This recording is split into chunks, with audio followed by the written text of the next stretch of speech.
বর্তমান বিশ্বের আধুনিক সমরাস্ত্র মাল্টি মিশন অভিযানের জন্য পারদর্শী হয়, অর্থাৎ একটি সমরাস্ত্র দিয়ে একাধিক ক্যাটাগরির মিশন পরিচালনা করা সম্ভব। ঠিক এমনই একটি multi mission capable game changer সমরাস্ত্র হচ্ছে সুইডেনের সাব গ্রুপের তৈরি গ্লোবালআই অ্যাওয়াক্স এয়ারক্রাফট। বাংলাদেশের জন্য আদর্শ সুইডেনের তৈরি গ্লোবালআই অ্যাওয়াক্স এয়ারক্রাফট। এর কারণ বাংলাদেশের একাধিক সমরাস্ত্র ক্রয়ের প্রয়োজন হবে না কিংবা মেইনটেনেন্স ব্যয় কমে যাবে, কারণ গ্লোবালআই শুধুমাত্র অ্যাওয়াক্স এয়ারক্রাফট নয়, একই সঙ্গে মেরিটাইম পেট্রোল এয়ারক্রাফট। সর্বমোট 3 ধরনের মিশন পরিচালনা করতে সক্ষম। প্রতিপক্ষের যুদ্ধবিমান কিংবা আপকামিং যে কোনো ধরনের টার্গেটকে আকাশে শনাক্ত করতে সক্ষম 400 কিলোমিটার দূর থেকে, এবং প্রতিপক্ষের air defence system, radar system এবং মিসাইলকে জ্যাম করে অকেজো করে দিতে সক্ষম। এছাড়াও প্রতিপক্ষের সাবমেরিনকে শনাক্ত করতে সক্ষম। সুতরাং বাংলাদেশ বিমান বাহিনীর অ্যাওয়াক্স এয়ারক্রাফট একই সঙ্গে নৌবাহিনীর মেরিটাইম পেট্রোল এয়ারক্রাফট উভয়ের চাহিদা পূরণ করা সম্ভব গ্লোবালআই অ্যাওয়াক্স এয়ারক্রাফট দিয়ে। এর বাইরেও বাংলাদেশ বিমান বাহিনীর জন্য অ্যাওয়াক্স এয়ারক্রাফট হিসেবে সবচেয়ে আদর্শ অপশন সুইডেন। প্রধান কারণ বাংলাদেশ বিমান বাহিনীর জন্য নিশ্চিত যে পশ্চিমা কোনো দেশ থেকে মাল্টিরোল কম্ব্যাট এয়ারক্রাফট ক্রয় করা হবে। সেক্ষেত্রে তার সঙ্গে সমন্বয় করতে প্রয়োজন হবে একই বলয় থেকে অ্যাওয়াক্স এয়ারক্রাফট ক্রয় করা। সেক্ষেত্রে বাংলাদেশের নিকট একমাত্র বিকল্প সুইডেন। অবশ্য সুইডেনের নিকট একাধিক অ্যাওয়াক্স এয়ারক্রাফট রয়েছে, কিন্তু গ্লোবালআই সবচেয়ে শক্তিশালী এবং অপ্রতিদ্বন্দ্বী। পৃথিবীর শীর্ষ শক্তিশালী 5টি অ্যাওয়াক্স এয়ারক্রাফটের একটি। 2016 সালে গ্লোবালআই প্রকল্প নিয়ে কাজ শুরু হয় এবং 2018 সালে প্রথম প্রোটোটাইপ উন্মোচন করা হয় এবং 2019 সালে প্রথম ফ্লাই করে। ততদিনে মধ্যপ্রাচ্যের দেশ আরব আমিরাত $1.3 বিলিয়ন বিনিময়ে 3টি গ্লোবালআই অ্যাওয়াক্স এয়ারক্রাফট অর্ডার দিয়েছে এবং 2020 সালে 2টি অ্যাওয়াক্স এয়ারক্রাফট ডেলিভারি পেয়েছে আরব আমিরাত।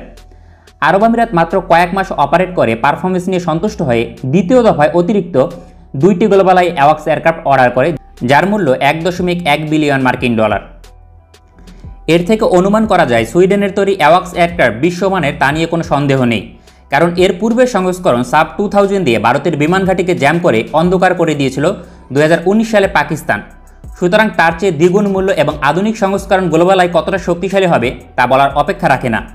প্রতিটি গ্লোবালআই অ্যাওয়াক্স এয়ারক্রাফটের মূল্য ফুল প্যাকেজ সহ $400 থেকে $500 মিলিয়ন।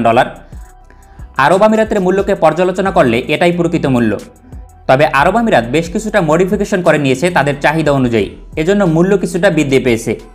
আরব আমিরাত 5টি অর্ডার করলেও সৌদি আরব সহ পৃথিবীর একাধিক দেশ সুইডেন থেকে গ্লোবালআই অ্যাওয়াক্স এয়ারক্রাফট ক্রয়ের আগ্রহ প্রকাশ করেছে। দেশগুলো হচ্ছে দক্ষিণ আফ্রিকা, ব্রাজিল, ফিলিপাইন সহ একাধিক দেশ, এবং কি পাকিস্তানের পারফরমেন্সে সন্তুষ্ট হয়ে ভারতেরও আগ্রহ ছিল।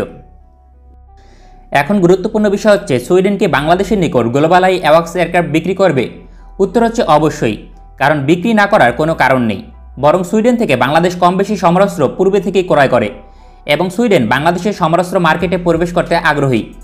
সেক্ষেত্রে বাংলাদেশি বিমান বাহিনীর পরিকল্পনা ফোর্সেস গোল 2030 আওতাধীন 2টি গ্লোবালআই অ্যাওয়াক্স এয়ারক্রাফট অর্ডার করতে পারে। কিন্তু বাংলাদেশের নীতি নির্ধারণী কমিটি এত শক্তিশালী এবং উচ্চমূল্যের অ্যাওয়াক্স এয়ারক্রাফট ক্রয় করবে কিনা তা নিয়ে যথেষ্ট সন্দেহ থেকে যায়, কারণ বাংলাদেশের 2টি গ্লোবালআই অ্যাওয়াক্স এয়ারক্রাফট ক্রয়ের জন্য ব্যয় হবে $800 মিলিয়ন।